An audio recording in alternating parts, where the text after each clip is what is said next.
what are my thoughts around whether earwax or other foreign material in the ear, whether it can cause tinnitus. And my answer to that is it can do that. If there's enough of a wax blockage or anything else, debris that's built up in the ear canal, what that can do is block some of the external sound that you normally hear and make you more sensitive to natural physiological sounds like the sound of your heartbeat or the sound of your breathing.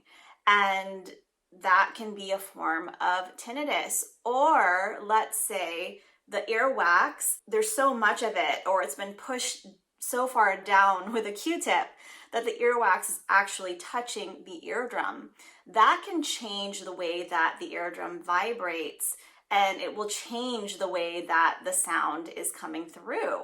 So that can also cause it, as well as, like, let's say dried skin, same effect of it being on the eardrum and causing an experience or perception of tinnitus. So yes, earwax can. Is it the most common cause? No, but it can do it.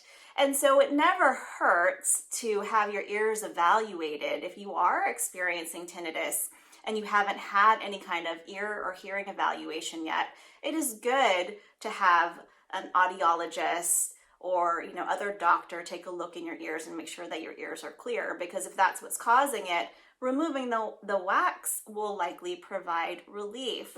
Subscribe to the Mind Over Tinnitus channel so that you can get more information about how you can find relief from your tinnitus, or if you have a friend or family member who you think would find this helpful or maybe even interesting, please share that with them.